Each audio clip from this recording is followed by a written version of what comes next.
Гамбажап Цыбиков, буддист-паломник у святынь Тибета. Глава книги 10. Устройство и управление главнейших монастырей в окрестностях Лхасы. Часть 44. В окрестностях Лхасы, как религиозного центра, всегда было много монастырей. До появления Дзангхавы недалеко от нее находились 3 большие монастыри – Санпу, Джормолун и Гадон, известный под общим именем Санджоргэсум. Но с победой нового учения этого реформатора его последователи сосредоточились в основанных им 3 больших монастырях – Галдан, Брайбун и Сейра, которые затмили своих предшественников и известны ныне под общим названием Сенбра-Гэсум. В бытность мою в Тибете я разновременно посетил эти 3, да еще 4-й большой желтошапочный монастырь Дашилхумбо, принадлежащий господствующему ныне учению Дзангхавы, а также несколько малых монастырей, основания коих относятся к более древним временам.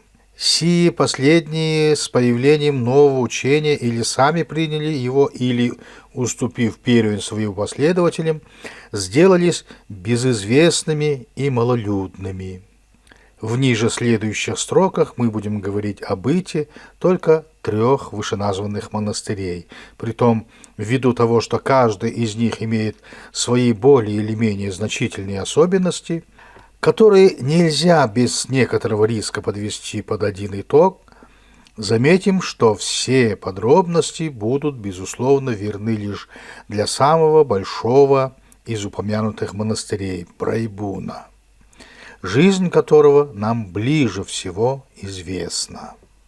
Всякий, выдающийся своей ученостью и энергией лама, когда приобретает себе почитателей и обеспечит средства существования, если предвидит постоянный прилив доходов, стремится основать отдельную общину.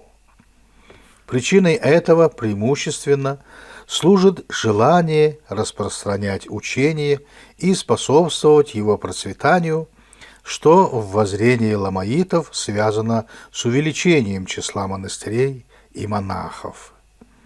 Оно и понятно, так как, собственно, по представлению буддистов, путь к спасению идет через монашество.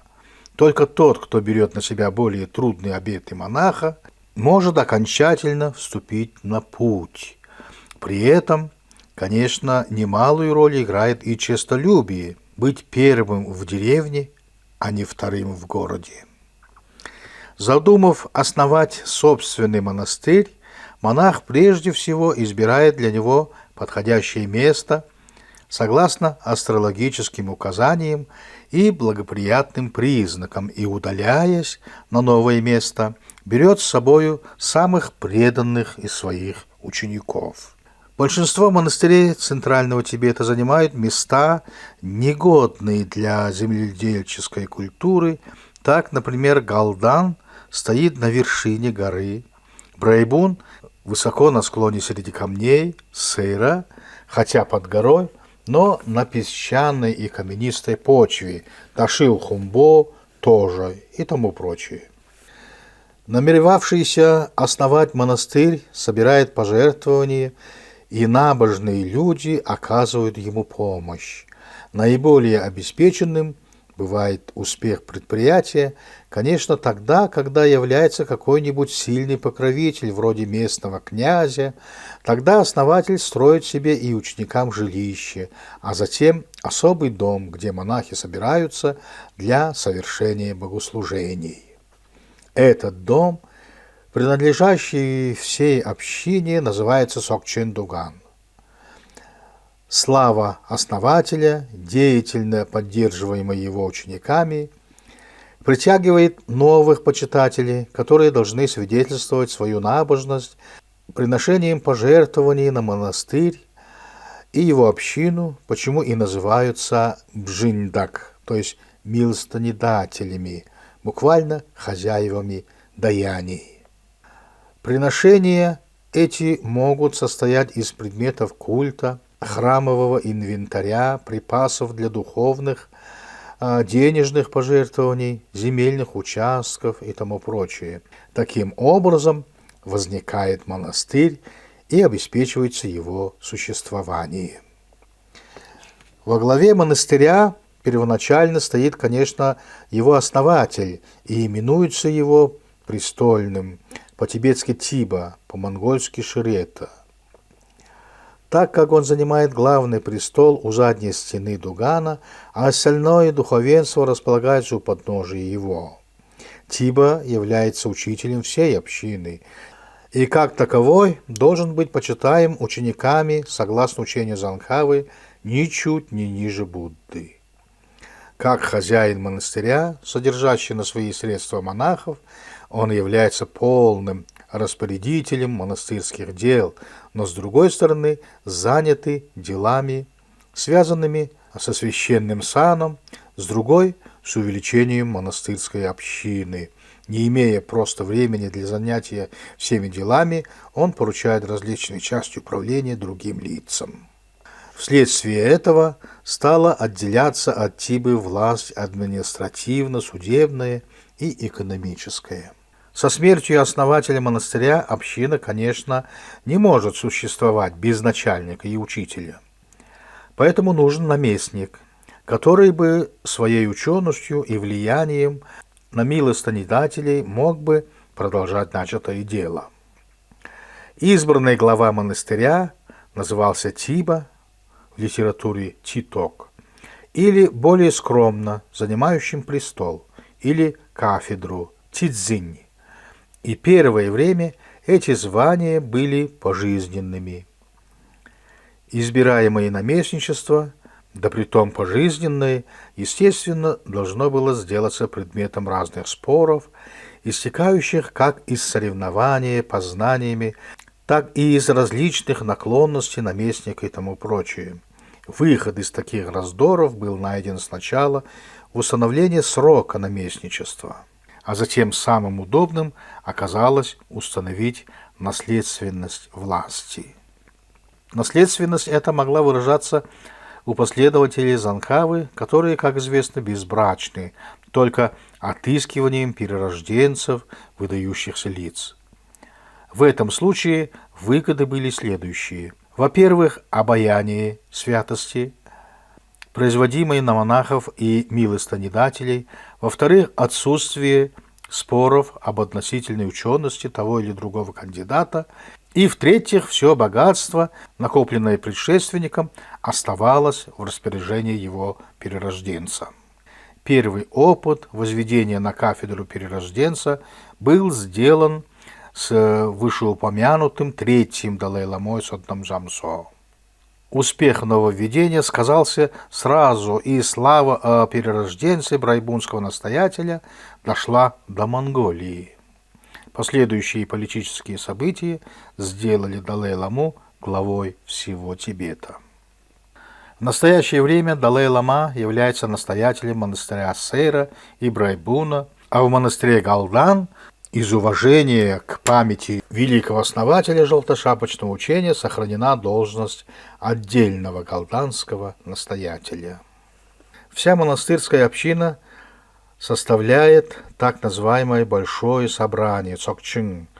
Затем она делится на дацаны, факультеты, камцаны, землячество, и мицаны, более мелкое, как бы родовое подразделение камцанов. Духовная власть остается у наместника, основателя или настоятеля всего монастыря. Для административно-судебного управления назначаются настоятелем в Сейре и Брайбуне Далай-ламой два гыбкоя, коих живая речь называет чаще Цокчин Шамо. Оба они равноправны, но один из них, именуемый старшим, должен иметь обеты Гелонга, а другой, напротив, не должен иметь этих обетов, так как ему случается поставлять наказание до смертной казни включительно, недозволяемые Гелонгами. Должность эта годовая, а смена шамо в разных монастырях происходит в различное время. Вследствие повсеместного взяточничества и узаконений о наложении денежного штрафа и конфискации имущества, должности эти являются весьма доходными, так как все идет в пользу самих шамо. Особенно выгодными являются должности брайбунских шамо, потому что последние, помимо того, что управляют самым многолюдным монастырем, заведуют административно-судебной частью так называемых двух лхасских монламов, большого, происходящего с 3 по 23 число первой луны, и малого, или цакчон монлама, происходившего с 20 по 30 число второй луны в Лхасе. На большой монлам, читаемый за благополучие китайского императора, как сказано раньше, должны собираться все монахи из Сенбрагесума и окрестных небольших монастырей. Он происходит как раз в то время, когда присутственные места Китая по случаю новогодних каникул бывают закрыты, вследствие чего два шамо делаются полными распределителями Лхасы.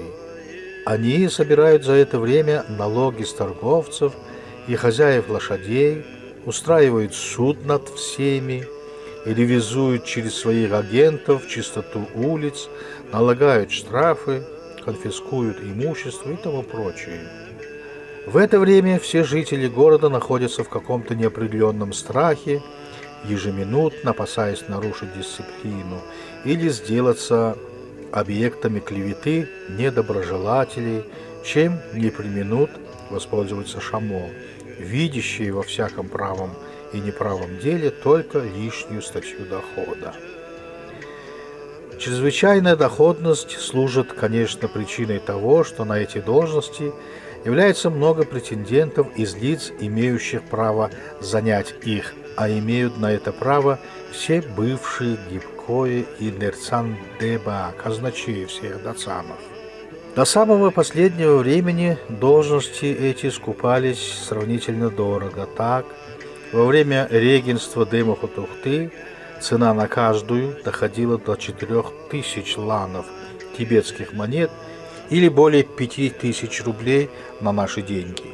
С принятием же верховного управления страной нынешним Далай-ламой беззастенчивая продажа прекратилась, хотя выставление своей кандидатуры не обходится без значительных расходов.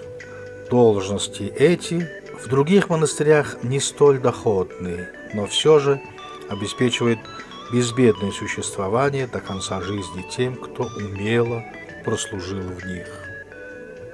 Заведование общемонастырским имуществом лежит на обязанности сокчен-дэбы, который назначается также настоятелем, в данном случае Далай-ламой, с 6-летней властью. Про должность эту должно сказать, что она скорее может быть названа откупною.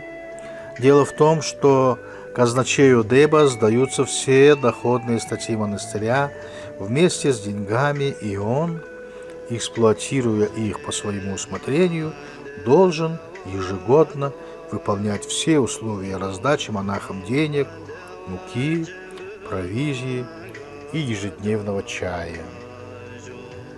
Затем, по истечению 6 лет, он обязан сдать монастырское имущество в первоначальном составе. Должность эта является весьма доходной, почему позволяет откупщику не только выполнять условия, но и сделать по выслуге срока какое-нибудь ценное пожертвование. Все духовенство монастыря делится по дацанам или факультетам. Каждый дацан имеет своего настоятеля, именуемого хамбо, наставник, учитель, который назначается Далай-ламой на 6 лет, причем может быть оставлен в должности и на следующие 6-летия. Он выбирается по возможности из самых ученых лам, хотя по укоренившимся обычаям ученость без денег должна уступать место посредственности с деньгами и связями. Хамбо уже по своему усмотрению назначает одного дацанского вискоя, который является для дацана тем же, чем шамо для цакчена. Имуществом дацана заведуют два казначея, именуемых Нирцан Деба. Конец 44 части.